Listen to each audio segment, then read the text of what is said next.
Hello, welcome back to the YouTube channel. Kita ketemu lagi di Weekly Market Outlook. Kali ini adalah edisi tanggal 16 sampai dengan tanggal 20 September 2024. Khusus untuk minggu ini yang dari tanggal 16 sampai dengan tanggal 20 September, minggu ini bisa saya katakan adalah minggu dengan volatilitas terbesar. Ya, potensi volatilitas terbesar selama bulan September akan terjadi pada minggu ini.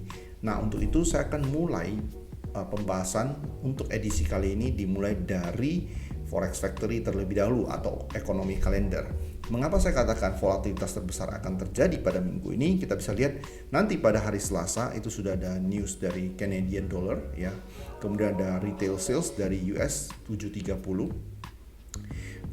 Lalu Rabu pukul 1 ya, pukul 1 siang 13.00 ada CPI dari Inggris pound sterling. Kemudian, nah ini yang paling besar volatilitasnya, yang paling ditunggu-tunggu, langkah kebijakan moneter, kebijakan suku bunga dari Fed ya atau Bank Sentral Amerika, Kamis pukul 1 dini hari. Nah, kemarin saya perhatikan beberapa selentingan market sudah expect Fed untuk potong suku bunga dari 5,5 menjadi 5%. Artinya ada pemotongan, ekspektasi pemotongan sebesar 0,5% atau 50 basis point. Nah, kemudian di sini saya lihat terjadi perubahan lagi 5,5 menjadi 5,25%. Nah, so kita bahas dikit ya. Jadi market ini sebenarnya dari jauh-jauh hari itu sudah price in. Yang artinya mereka sudah price in dolar bakal melemah karena ada pemangkasan yang diharapkan bisa lebih besar daripada 5,25% atau 25 basis point. Namun terjadi ini malah ekspektasinya 5,25%. Dengan kata lain, apabila pemangkasan yang terjadi nanti pada hari Kamis sesuai dengan ini, maka nggak usah heran dolar bakal bounce back. Ya, dolar bakal mengalami penguatan kembali. Karena market sudah expect di atas 0,25% atau 25 basis point pemangkasan. Namun kalau yang terjadi adalah sesuai yang ada di angka di Forex Factory di 25 basis point, maka tidak usah heran dolar bakal bounce back kembali.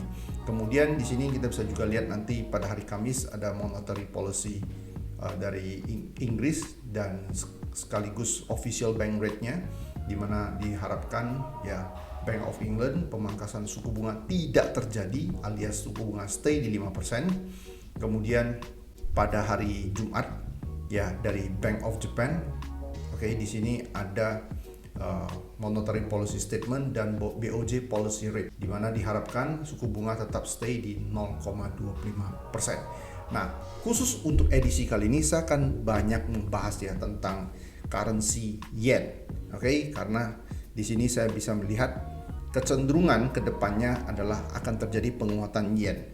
Namun di level berapa kita akan sell ya pair against yen, ini nanti saya akan bahas secara lebih lanjut berbagai skenario yang mungkin terjadi di chart ya. Oke, kita langsung aja mulai dengan market gold terlebih dahulu. Oke, seperti biasa pembahasan kita mulai dari market gold terlebih dahulu. Market gold pada saat ini adalah 2585. Oke, another record high pada hari ini 2589. Oke, nah sebenarnya personally kemarin saya expect market gold ini untuk kasih kita corrective structure terlebih dahulu atau konsolidasi sebelum another push up. Namun ternyata market hanya pullback sedikit ya, kemudian dia kasih kenaikan lagi. Oke, so what's next to expect? Nah, di sini saya tidak expect dari harga sekarang harga akan reverse atau jatuh. Belum. Kenapa? Karena kalau kita drop down ke time frame lebih kecil, misalkan ke time frame 1 jam, ya ini bukan bentuk market akan terjadi yang namanya drop atau reversal. Oke, kalian bisa lihat di sini. Ini adalah up di sini, ini pullback sedikit, lalu pelan-pelan naiknya. Oke, one more drop itu bisa, ya kita bisa lihat seperti ini, kira-kira one more drop, lalu another push ke atas.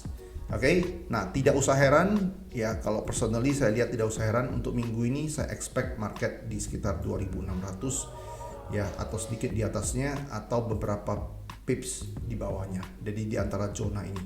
Jadi 2600 mungkin 50 sampai 100 pips di bawah 2600 atau even di atas 2600 sedikit. Oke, jadi untuk minggu ini another record high buat gold itu masih sangat-sangat mungkin terjadi. Kenapa? Karena di sini saya tidak melihat ini adalah pola reversal. Ini adalah konsolidasi menuju another all time high. Ya, jadi this is continuation pattern ya ke atas. So buat teman-teman yang pada saat ini, kalau kalian mau buy, make sure buy-nya itu harus short term. Kalau di chart 1 jam ini, kalau kalian mau buy, tunggu dia selesai konsolidasi. Jadi the best buy ya, kalau kalian mau buy, start to look for your buy di bawah ini. Ya, kita cek ini harga low-nya berapa? Low yang ini 2577. Kalau dia drop di bawah 2577 dari harga sekitar sekarang, dia drop di bawah 2577, kemudian kasih kalian reaction ke atas, ada buy setup, kalian ambil. Ya, ingat short term. Ya, short term. Itu skenario yang pertama. Ya, jadi kalau mau buy di bawah 2577. Personally saya lihat 2577 di bawahnya. Kemudian kasih kalian buy setup, kalian ambil. Atau yang kedua. Kalau misalkan nih ya, kita bahas kemungkinan kedua. Hanya ada 2 kemungkinan saya lihat. Kemungkinan kedua adalah dari sini dia push naik terus ke atas ya. Tanpa ada pullback ke bawah, tanpa begini, dia push naik terus ke atas. Kemudian kasih kalian reaction di sekitar 2600 atau sedikit di atas 2600 atau sedikit di bawah 2600. Perhatikan bahasa saya ya, saya katakan sedikit di bawah 2600 artinya sekitar dari 2590 sampai dengan 2600, atau sedikit di atas 2600 artinya dari 2600 sampai sekitar 2610. Watch out kalau di sana ada kasih reaction. Kalau ada reaction ke bawah, sell. Jadi saya hanya mau buy, kesimpulannya untuk minggu ini. Sekali lagi, saya hanya akan buy apabila market kasih pattern seperti ini. Di bawah 25777 dan kasih saya buy setup, saya akan ambil ke atas. Itu yang pertama. Yang kedua adalah let's say harganya ini ya dia nggak drop ke bawah, nggak seperti ini. Dari sini dia naik terus ke atas di antara sekitar 2600. Perhatikan sekali lagi bahasa saya, sekitar 2600 itu artinya sekitar dari 2590 sampai 2600 atau 2600 sampai 2610. Di antara zona 200 pips tersebut, perhatikan reaction. Jikalau ada reaction di time frame minimal 1 jam, so it's worth to try to sell. So itu yang bisa saya lihat untuk emas ya. Hanya itu caranya trade di market emas sekarang ini menurut saya. Next yang mau saya bahas adalah market oil. Nah, untuk market oil ya, minggu lalu itu saya ada share ya, kalian bisa perhatikan yang warna biru ini, drop up pullback BC ya, ini adalah expanding flat clean and clear. Saya ada ambil buy di sini 6720. Nah, that's why kalian bisa lihat ini tanda biru, nggak ada tanda merahnya lagi. Artinya apa? Posisi ini saya sudah break even. Jadi minggu lalu 6720 saya buy sampai dengan sekitar 69-an ya, level 69. Saya take profit terlebih dahulu 6950 ya. Sekitar 69-an saya take profit dulu, take profit 50%, take partial profit. Kemudian sisanya saya leave at break even. Kemudian pagi ini saya melihat ada pola begini lagi, up, drop, pullback, BC. Ini adalah another expanding flat, artinya adalah harga ada kecenderungan untuk mengalami kenaikan kembali. Saya ada add to win position di sekitar harga 668-an ya, mendekati 69, 6895. Stop loss saya adalah di bawah ini ya untuk add to win position, average up. Stop loss saya ada di bawah ini. Posisi yang lama, sisa yang lama itu adalah di break even sekarang ini atau small profit. Untuk US oil saya melihat adalah up, terutama karena ada pola ini expanding flat ke atas. So planningnya hanya satu, yaitu bullish plan. Next, beberapa market yang masuk ke dalam watchlist saya untuk minggu ini adalah Euro Canadian Dollar. Itu yang pertama. Untuk Euro Canadian Dollar kita ke time frame 4 jam. Untuk Euro Canadian Dollar ya, bigger picture-nya ini adalah up, A, B, C. Ya, ini adalah complete regular flat to the upside. Targetnya adalah minimum break di stop, the best case adalah break di stop. Top yang ini. Ya, jadi pertama itu adalah nah, top yang pertama yang incarannya adalah ini, the best case adalah ini. Oke, so how to trade this? Nah, so saat ini kalau kita mau trade market ini, maka bagi yang belum in ya saya bahas, bagi yang belum ada posisi, oke. So ini adalah, menurut saya ini adalah consolidation ke atas, one more break ke bawah. The best case adalah break di bawah ini 49 ya, 4960 atau ini ya 4930-an without breaking this low ya, tanpa break low yang di sini. Oke. Ya, yang saya maksud itu adalah without breaking this low itu adalah low yang ada di sini. Oke. Ya, jadi the best case adalah start to look for your buy antara low di bawah ini atau low di bawah ini.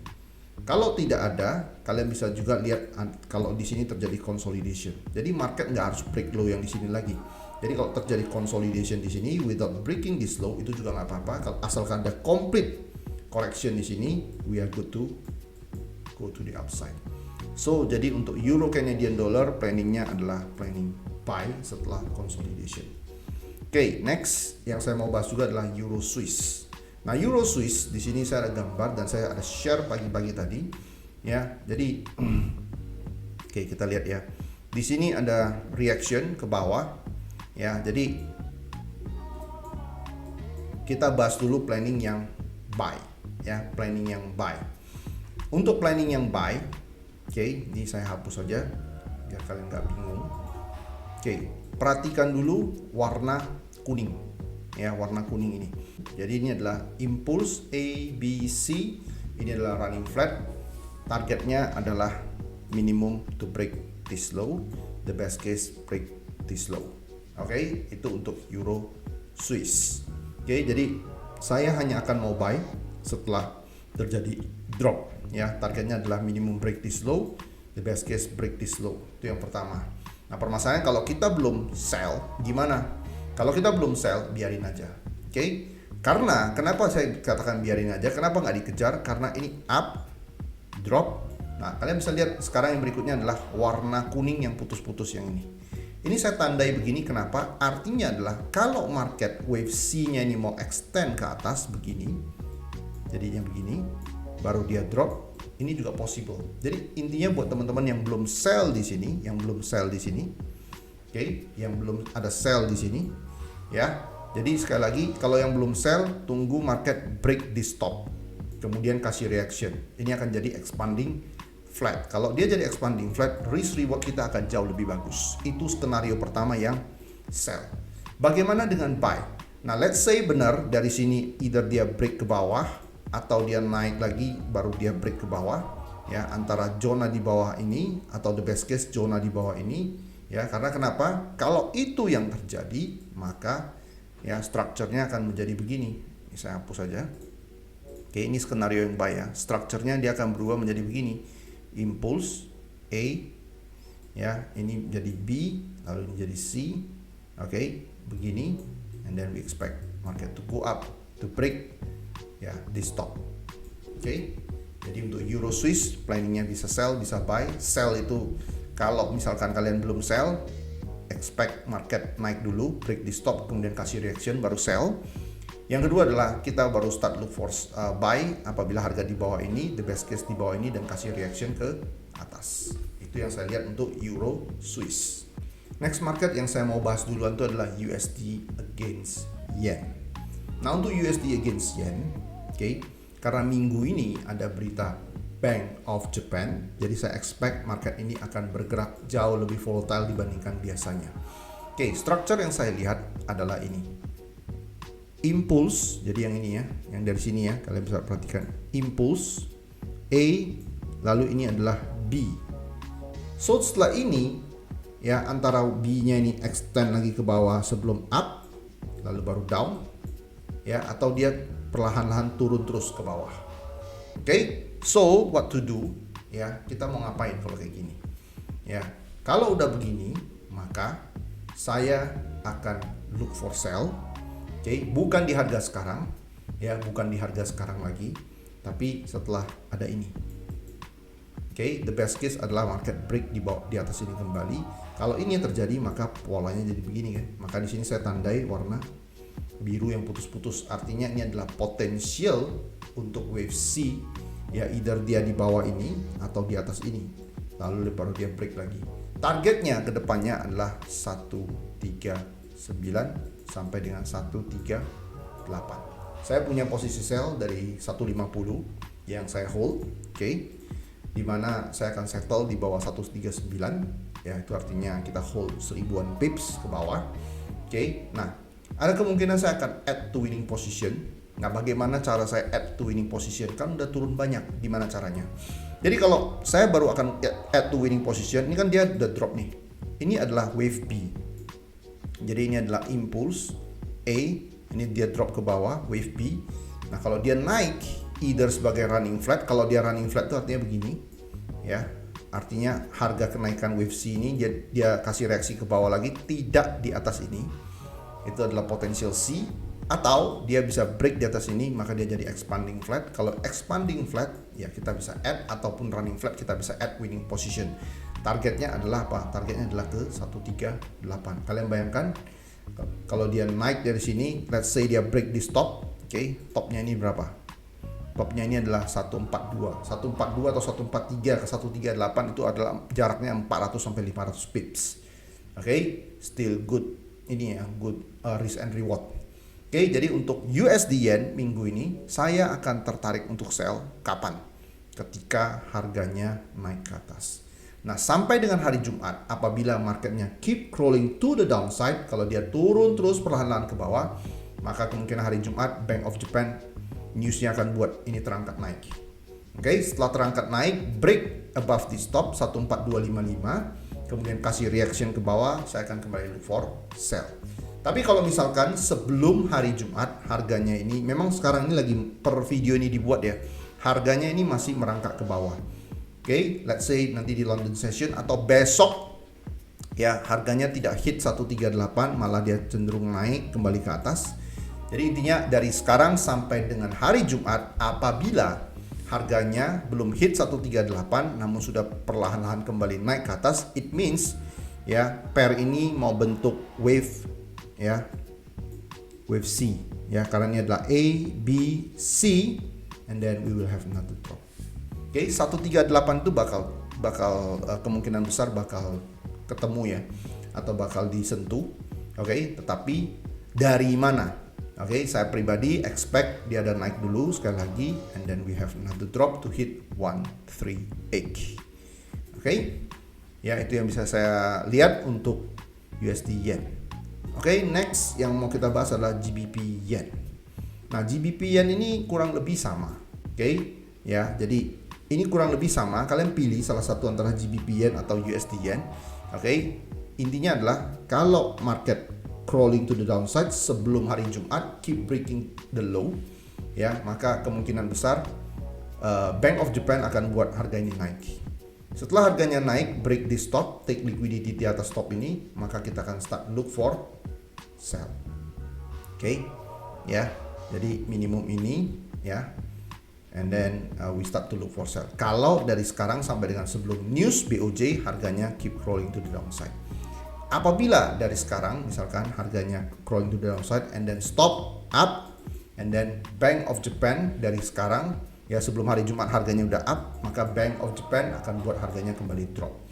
Jadi kesimpulannya adalah untuk pair yen saya melihat harganya kecenderungannya yen akan menguat, artinya pair against yen akan drop.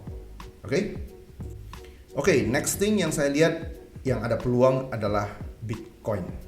Nah, ini saya perbesar di sini.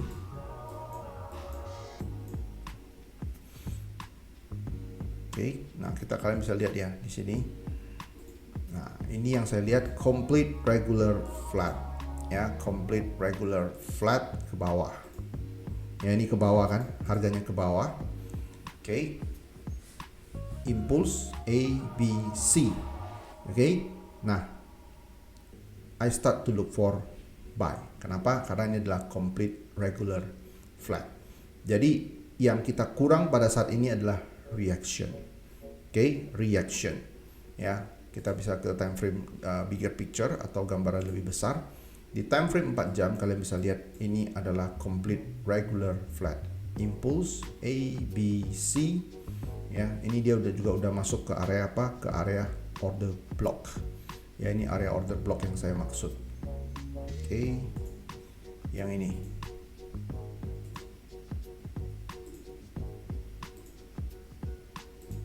Oke, ini adalah area order block yang saya maksud. Yang kurang di sini adalah reaction. Ya, jadi kalau nggak ada reaction, artinya buyer itu belum masuk. Kalau buyer belum masuk, kita nggak usah buang-buang waktu, habis-habis waktu untuk spekulasi buy takut FOMO. Ya, let's say dia drop di bawah ini pun, ya kita akan start look for buy karena secara keseluruhan saya bullish untuk Bitcoin. Kenapa? Karena bigger picture-nya adalah impulse A, B, C. Ya, bigger picture-nya yang ini, ya, yang warna biru ini untuk upside. Dan untuk pattern yang ini minimal adalah dia akan break 62.700-an, the best case adalah di atas 65 ribuan. Oke, itu untuk Bitcoin. Jadi planningnya adalah tetap bullish. Oke, the next thing yang saya mau bahas itu adalah market DAX ya. So ini adalah drop, impulse, dan ini adalah A.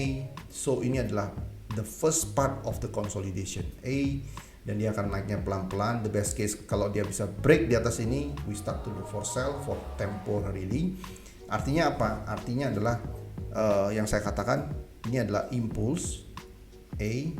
Lalu kalau dia slow and messy ke atas, break di atas top ini, I start to look for sell. Kenapa? Karena dia akan menjadi C. C-nya ini bisa jadi running flat. Running flat itu artinya C-nya ini nanti di atas daripada A begini, atau the best case adalah expanding flat begini. Okay, and then up again before another down. Jadi setelah break di atas ini, don't expect reversal. Belum. Ya. Jadi sekali lagi, impulse A, lalu dia slowly go to the upside, break the stop, and then another break to the downside. Okay. Ya, jadi ketika dia sampai di sini, ini artinya adalah short term sell ke bawah. Kita akan sell the last impulse, the potential last impulse of this consolidation. Another up di atas ini mungkin 20.000 nantinya before another reversal. Ya, sebelum terjadinya reversal di DAX ya, index market. Next yang saya mau bahas lagi adalah market apa? Market Nasdaq. Ya, Nasdaq impulse A, B. Nah, sekarang kita expect marketnya apa? Market ini kita start to look for sell. Kapan? Minimum adalah break di stop. Oke, minimum adalah break di stop.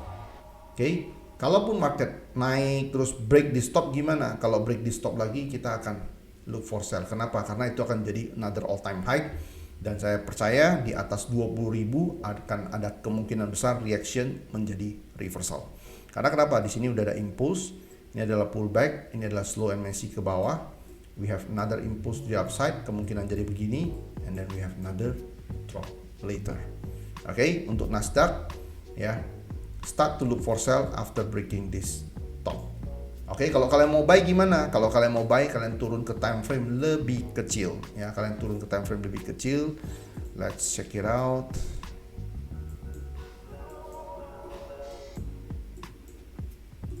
Oke. Ya. Tunggu dia break dulu ya. Kalau dia nggak break di atas ini ya, dia break di atas 20, sorry. Ya. Ini yang saya maksud ya. Kalau tadi kan saya katakan di time frame 4 jam break di atas ini, we start to look for sell. Nah, pertanyaan adalah kalau dia nggak break di atas, belum break di atas ini, kemudian dia udah turun dulu di bawah ini 19.100-an, kalian start to look for buy. Kalau ada reaction, kalian take ke atas. Oke, karena indeks saya lihat dia belum akan reversal ya. Mungkin dalam waktu 1-2 minggu ini belum akan terjadi reversal. Oke, terakhir yang saya mau bahas adalah US30 atau Dow Jones. Untuk Dow Jones ya, siap-siap lagi mencetak rekor high. Kenapa? Karena kita bisa lihat up, pullback, another up. Oke, dan di sini kalian bisa lihat terjadi pergerakan yang sempit, kecil-kecil. Ini artinya bukan reversal pattern. Ini masih part of the continuation pattern ke atas. Oke. Nah, sekarang all time high-nya itu kan di sini kan. Benar ya, di sini sekitar 41.600-an. Oke, dan kita masih sangat dekat, dan saya percaya ini akan break, dan bukan tidak mungkin 42.000 lagi terjadi. Oke, ya 42.000-an lagi akan terjadi. So market untuk indeks secara global belum akan terjadi reversal. So paling ideal itu adalah if you want to sell for big sell untuk reversal, start to look for sell for big sell untuk reversal adalah di atas ini, di atas all time high 41.625. Di atas itu ya, bisa jadi 42 ribuan, 42.000 sampai dengan 42.500 ya. Oke. Sekarang kalau misalkan dia nggak nyampe sana, drop gimana? Kita bisa drop ke time frame lebih kecil, misalkan kita cek ya 30 menit. Nah, kalian bisa cek di bawah ini ya, menurut saya 41.300-an. Oke. Ya, kalau harga drop di bawah ini kemudian kasih reaction, you can start to look for your buy temporarily ke atas. Jadi kesimpulannya untuk semua indeks, buy itu adalah temporary. Kemudian kalau kalian mau ambil posisi sell untuk reversal ya, untuk Dow Jones contohnya di atas 41.600-an. Ya, I expect some reaction ya, yang mungkin potensial terjadi untuk downside reversal adalah 42.000 sampai dengan 42.500. Oke, so itu yang bisa saya sampaikan untuk minggu ini. Berbagai skenario yang mungkin terjadi tadi sudah saya sampaikan. Oke, untuk better understanding, pengertian lebih baik daripada weekly market outlook edisi kali ini, tonton video ini lebih dari 2 kali. Oke, semoga membantu dan bermanfaat buat teman-teman semuanya. I'll see you in the next time, in the next update, next video, next week. All the best for the trade. See you again soon. Bye-bye.